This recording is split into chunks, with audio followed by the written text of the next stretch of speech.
जय हिंद दोस्तों।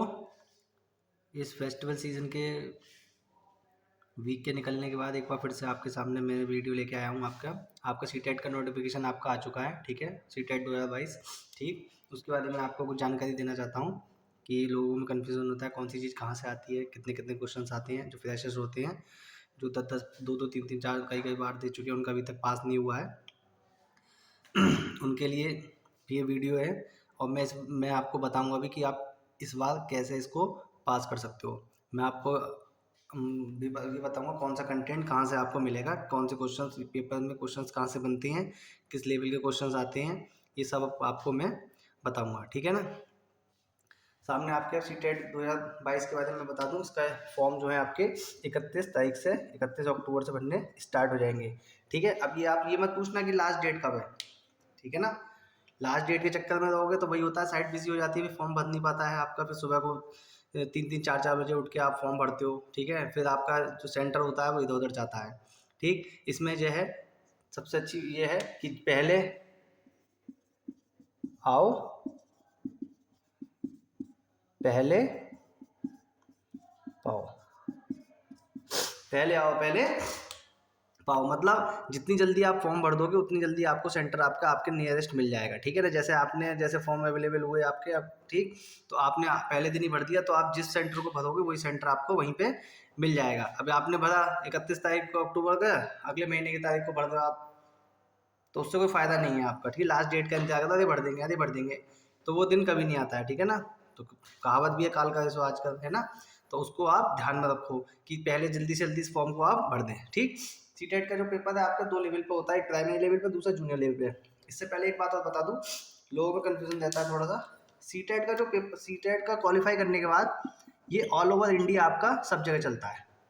किसी भी स्टेट में अवेलेबल एप्लीकेबल होगा, या आपका किसी वैलिड होगा, मतलब किसी भी स्टेट में वैलिड होगा आपका। ठीक, और सेंटर की वैकेंसी होगी उसमें भी वैलिड होगा, और स्टेट की वैकेंसी होगी उसमें भी वैलिड होगा। लेकिन स्टेट का जो स्टेट टैट्स होते हैं आपके, यूपी टैट हुआ, उत्तराखंड टैट हुआ, हरियाणा टैट हुआ, बाकी जो जितने भी टैट्स जो आपके स्टेट गवर्नमेंट कराती है, ठीक, वो सारे के सारे आपके केवल उसी स्टेट में वैलिड होते हैं, उसी स्टेट में, और किसी स्टेट में नहीं चलेगा। जैसे आपने यूपी टेट आपने पास कर रखा है तो उत्तराखंड में नहीं चलेगा, उत्तराखंड का आपका यूपी में नहीं चलेगा।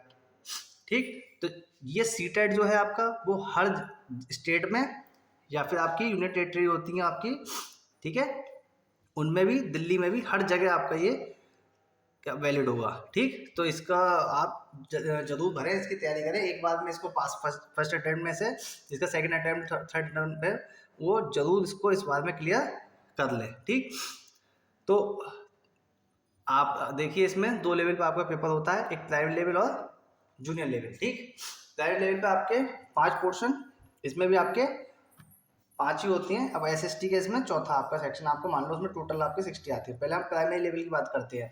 30 नंबर की आपकी इसमें CDP आती है, चाइल्ड डेवलपमेंट। 30 नंबर की आपकी हिंदी आती है, 30 की इंग्लिश, 30 की मैथ्स और 30 की एनवायरमेंटल साइंस आती है आपकी। ठीक, तो टोटल आपके कितने हो जाते हैं, 150। तो 150 आपके क्वेश्चन होते हैं। ठीक, ये आपका टाइम होता है 2.5 घंटे का। एग्जाम होगा आपका ऑनलाइन। इसमें ये वाली बात इसलिए दी गई है, पहले आओ पहले पाओ। अब इसमें पहले आओ पहले पाओ उसने इसीलिए कहा है क्योंकि ये जो पेपर होगा आपका ऑनलाइन होगा। कैसा होगा, ऑनलाइन। ऑफलाइन सेंटर्स तो आपके हर स्कूल में, कॉलेजेस में आपके ऑफलाइन सेंटर्स अवेलेबल होंगे, लेकिन ऑनलाइन थोड़ी आपके अवेलेबल होंगे। एक सेंटर होगा पूरे शहर में आपका, एक ही होगा सेंटर आपका, 2 होंगे, 3 होंगे। इंजीनियरिंग कॉलेज होंगे आपके, वहाँ पे आपका सेंटर होगा। ठीक है ना। तो उसमें क्या है, आपको दिक्कत होगी। मान लिया आपसे 3 ऑप्शन मांगे गए आपके सेंटर के लिए, पहले में खाली नहीं, दूसरा भरा उसमें भी खाली नहीं, तीसरा भरा उसमें भी खाली नहीं। अब चौथा जो होगा वो आपको अपनी मर्जी से दे सकते हैं कि भाई इन तीनों में ज़रूरत नहीं था, आपने लेट फॉर्म भरा इसलिए उनकी, अब आपकी चॉइस का खाली है नहीं, तो आपको कहीं भी वो दे सकते हैं। तो इसलिए जितनी जल्दी आप फॉर्म भरोगे उतनी जल्दी आपको नियरेस्ट आपको मिल जाएगा। ठीक, 30 नंबर की मैंने बताया इसमें। ठीक, तो इसमें आपका CDP आपके 30 सब होंगे 150 नंबर के। अब इसमें 50 नंबर की, सॉरी 50% यानी कि 75 क्वेश्चन 75 क्वेश्चन ये और 75 क्वेश्चन ये, ठीक है ना। तो इसमें 75 का अगर मैं ना कहूँ, इसमें जैसे CDP इसमें हिंदी और इंग्लिश में, CDP को छोड़ के बाकी आपका हिंदी, इंग्लिश, मैथ्स, एनवायरनमेंट, इसमें 50% आपका CDP आएगी, पेडागोगी आएगी, किससे संबंधित, हिंदी से संबंधित, इंग्लिश से रिलेटेड, मैथ्स से रिलेटेड, एनवायरनमेंट से रिलेटेड। जैसे किसी भी मैथ्स में आपने पूछ लिया, जैसे मैथ्स में आपने क्वेश्चन पूछ लिया कि किसी बच्चे ने लिखा 3 - 4 = 1, तो उसमें वो पूछ लेगा कि इसमें इस बच्चे ने जो गलती करी है वो कौन सी विधि के अंतर्गत आता है, कौन सी आपकी, क्यों उसने गलती करी है। या फिर पूछ सकता है कि इस गलती को जो बच्चे ने करा है उसकी गलती को दूर करने के लिए आप किस मेथड का यूज करेंगे, ठीक है ना। तो वो चीजें आपको इस CDP में मिलेंगी, ठीक। 50% आपका हिंदी में आएगी, 50 इंग्लिश में, 50% मैथ्स में, 50 एनवायरनमेंट में, मतलब 15 क्वेश्चन, 15 क्वेश्चन हिंदी के प्योर आएंगे आपके, ठीक है। अब मतलब प्योर का मतलब पैराग्राफ आएंगे इसमें, ठीक है। इंग्लिश में भी आपके 15 नंबर के पैराग्राफ आएंगे और 50% यानी कि 15 क्वेश्चन आपके CDP के आएंगे। सेम मैथ्स में आपके आएंगे 50%, 15 क्वेश्चन आपके मैथ्स के आएंगे प्योर और 15 CDP आएगी। ऐसी सेम टू सेम आपका एनवायरनमेंट में आएगा, ठीक है ना। तो आपको एक तरह से अगर बात करें हम, तो 50% आपकी CDP आएगी सब्जेक्ट से रिलेटेड और 50% आपके क्वेश्चन आएंगे आप, ठीक। तो इंग्लिश में आपका क्या आएगा, इंग्लिश में आपका पैराग्राफ आएगा, ठीक। पैराग्राफ में सिनोनिम, एंटोनिम्स आपसे पूछ सकता है, ठीक। और आपसे पूछ सकता है 1 वर्ड सब्स्टिट्यूशन पूछ लिया आपके पैराग्राफ में से निकालने के लिए, तो वो पैराग्राफ से रिलेटेड ही आएगा, बाकी कुछ ऐसा इसमें खास आएगा नहीं, ठीक। मैथ्स में आपके बेसिक जो मैं अभी वीडियोस चल रही हैं उन्हीं से रिलेटेड क्वेश्चंस आएंगे। आप पिछले जो पेपर्स हैं आपके प्रीवियस ईयर प्रैक्टिस सेट वगैरह आप उठा के देखना, उसमें यही क्वेश्चंस मिलेंगे, डिजिट चेंज हो सकती है, वरना सारे क्वेश्चन सेम टू सेम वैसे के वैसे ही आपको दिखाई देंगे, ठीक है ना। बाकी मैं आपको आगे बताता रहूँगा कौन कौन से आपके आने वाले हैं, ठीक। ठीक, तो आपका ये आपका हुआ प्राइमरी लेवल का, ठीक। अब इसमें आया जूनियर लेवल का, ठीक। जूनियर लेवल में आपके 30 मैथ में 30 और साइंस में भी 30, तो यानी कि 150 क्वेश्चन आपके इसमें होंगे, ठीक। SST में आपके 60 क्वेश्चन, SST में मतलब कई सारे सब्जेक्ट आ जाते हैं आपके, हिस्ट्री, ज्योग्राफी वगैरह सब आ जाते हैं, तो 60 क्वेश्चन वो उसके आ जाते हैं, ठीक। तो उसमें 150 क्वेश्चन आपके इसमें आएंगे और टाइम इसमें भी कितना रहेगा, 2.5 घंटे का। एग्जाम कैसा होगा इसमें, ऑनलाइन। एग्जाम कैसा होगा आपका इसमें, ऑनलाइन, ठीक। तो इसमें भी सेम टू सेम यही प्रोसीजर है आपका। 50% CDP आएगी हिंदी, इंग्लिश, मैथ, साइंस में, और 50% आपका क्या आएगा, सब्जेक्ट रिलेटेड क्वेश्चंस आएंगे, ठीक है ना। साइंस में जैसे पूछ सकता है अम्ल क्या कर देता है, लिटमस पेपर को कैसा कर देता है, इस तरह के क्वेश्चंस आते हैं। और मैथ्स में आपका थोड़ा सा लेवल उसका थोड़ा सा अच्छा हो जाता है। यहाँ पे जो आपका मैथ्स वगैरह आएगी वो 8th लेवल की आपकी पूछी जाएगी। यहाँ पे जो मैथ आएगी वहाँ पे आपकी 10th लेवल तक की आएगी, 9th और 10th लेवल तक की आएगी, ठीक है। थोड़ा सा लेवल आपका थोड़ा सा अच्छा हो जाता है, ठीक। एनवायरमेंटल साइंस और साइंस आपका, ठीक। तो ये कोरिलेटेड है, कुछ कुछ आपका कोरिलेटेड है आपका, लेकिन साइंस जब आगे पढ़ोगे तो अच्छे लेवल की आ जाती है इसमें, ठीक। एक आध क्वेश्चन मैच हो सकता है, कॉमन आ सकता है, लेकिन आपको 10th लेवल तक की साइंस पढ़नी पड़ेगी इसमें, ठीक। तो इसका ध्यान रखो आप। अब देखिए आपको टारगेट बना के चलना है। देखिए अभी टेंटेटिव डेट जो दी है वो दिसंबर कहा है उन्होंने, ठीक है। तो हम मान लेते हैं कि मिड दिसंबर, 15 दिसंबर को आपका एग्जाम है, लगभग 15 दिसंबर के आसपास आपका एग्जाम है, ठीक है ना। तो 15 दिसंबर को एग्जाम मान के अगर हम चलते हैं तो आपके पास 45 दिन होते हैं। कितने दिन होते हैं, 45 डेज, 45 दिन आपके पास होते हैं। इन 45 दिनों में आपको किस तरह से स्टडी करनी है, कहाँ से कंटेंट मिलेगा, मैं आपको आपसे बताता हूँ, ठीक है।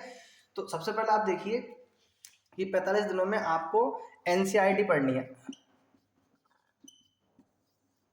और NCERT के आपको चैप्टर्स किस और उसके क्वेश्चन आंसर्स तो करने हैं, लेकिन NCERT जब आप पढ़ने शुरू करते हो तो स्टार्टिंग में उसका इंट्रोडक्शन दे रखा होता है चैप्टर का, कि एक टीचर ने इस तरह से बच्चे को कुछ पेंसिल्स दे दी और उन पेंसिल्स के बंडल दे दिए, उनको काउंट करने के लिए कहा आपसे।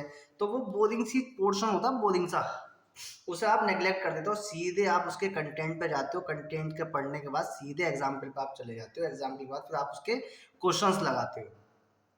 तो आपको उसी बोरिंग पोर्शन को पढ़ना है।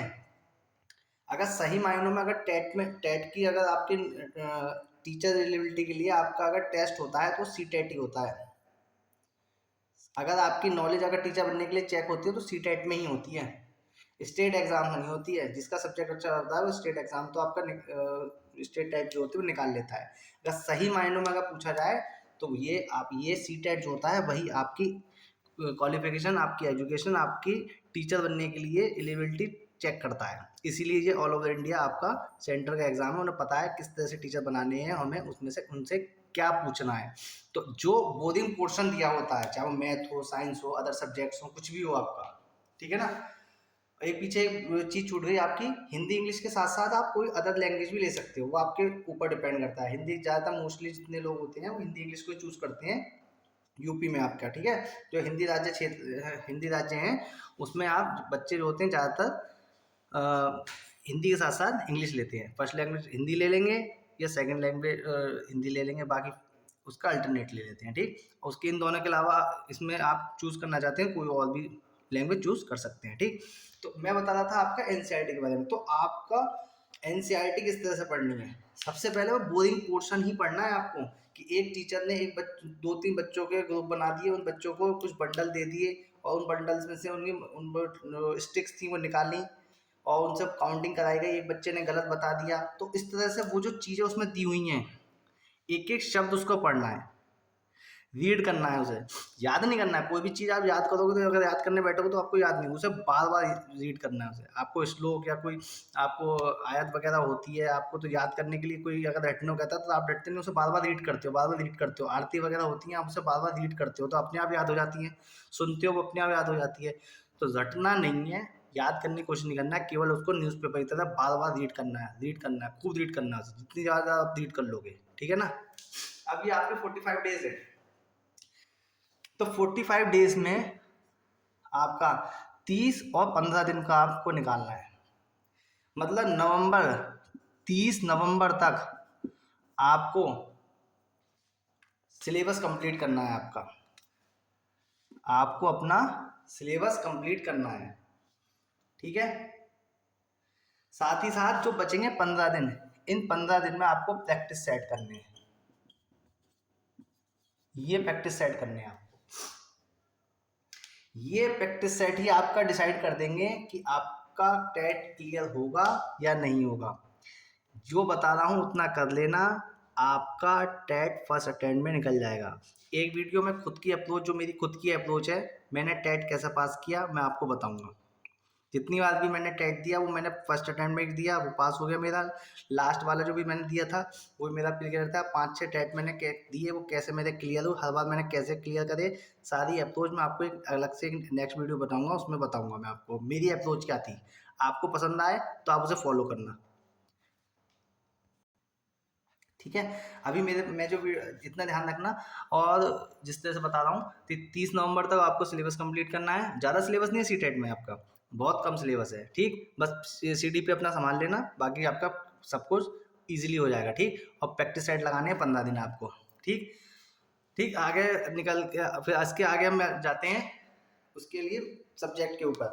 तो सब्जेक्ट में जो मैथ्स का पोर्शन है वो आप मेरे पे छोड़ दो। 15 पिछली कुछ वीडियोस हो चुकी हैं, 15 नवंबर तक आपका मैथ्स का पूरा सिलेबस कंप्लीट करा दूंगा मैं। कोई भी उसका चार्ज नहीं है, कहीं भी आपको कोई कोचिंग ज्वाइन नहीं करनी है, कुछ नहीं करना है, केवल आप मेरे पे भरोसा रखिए। मैंने और पहले भी बच्चों के सारे टेट वगैरह क्लियर कराए हैं, आगे भी कराता रहूँगा और आपके भी टेट में क्लियर कराता रहूँगा। बिल्कुल बेफिक्र होकर आप मेरे वीडियो को वॉच करते दीजिए, लाइक शेयर सब्सक्राइब करते दीजिए, दूसरों का भी भला करते दीजिए शेयर करके, ठीक है ना। तो 15 नवंबर तक मैं आपका ये सारा मैथ्स का सिलेबस कंप्लीट करा दूंगा, ठीक। फिर जो बाकी दिन बचेंगे उसमें हम लोग करेंगे मैथ्स के बेसिस पे आपके क्वेश्चंस करेंगे, और साथ ही साथ किसी एक सब्जेक्ट को और हम उठाएंगे, उसके सिलेबस को कंप्लीट करेंगे अगले 15 दिन। उसके अगले 15 दिन जो होगा 16 नवंबर से, हम जो और कोई सब्जेक्ट होगा, जैसे भी आप बताओगे कि एनवायरनमेंट साइंस लेना है, हिंदी लेनी है, इंग्लिश लेनी है या साइंस लेनी है, ठीक है। क्योंकि एकदम से सारे सिलेबस तो मैं कंप्लीट नहीं करा पाऊंगा, क्यों, क्योंकि भाई मैं अकेला ही हूँ, वीडियो पे अकेला बनाता हूँ, एडिटिंग खुद करता हूँ, कंटेंट भी खुद अकेला छाट के लाता हूँ, ठीक है। सारे थंबनेल वगैरह मैं बनाता हूँ, तो मैं वन मैन आदमी हूँ, मेरे पास और कोई है नहीं, तो मैं खुद ही अकेला सारी चीज़ें अरेंज करता हूँ, ठीक है ना। तो मैं 15 नवंबर तक आपका मैथ्स का सिलेबस कंप्लीट करा दूंगा।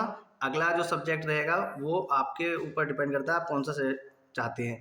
मैं अगर कराऊंगा अपने मन से तो मैं साइंस कराऊंगा आपको, ठीक है ना। तो साइंस का आपका सिलेबस भी मैं कंप्लीट करा दूंगा अगर मैं, और मैथ्स का भी आपका कंप्लीट 15 नवंबर तक हो जाएगा। इस चीज़ को आप फॉलो करो, जो मैंने चीज़ बताई है उसको पढ़ो, उससे अदर आपको कुछ नहीं पढ़ना है, ठीक। जनरल वालों के लिए 90 नंबर और कैटेगरी वालों के लिए 82 मार्क्स आपका क्वालिफाइंग होना है। मैं जैसा बताता हूँ उतना करते रहना, 100+ मार्क्स आपके आएंगे, 100%। 100+ मार्क्स आएंगे आपके, 100% आएंगे आपके, ये मेरा आपसे वादा है, ठीक है ना। अगली वीडियो के लिए हम मिलते हैं जल्दी। किस तरह से मैंने अपने टेट्स अपने क्लियर करे हैं सारे, सुपर टेट मैंने कैसे क्लियर करा वो भी आपको मैं बताऊंगा, कहाँ से क्या चीज़ें आती हैं, कहाँ से कंटेंट मिलता है, ठीक है ना। आज के लिए इतना ही, नमस्ते, थैंक यू, जय हिंद।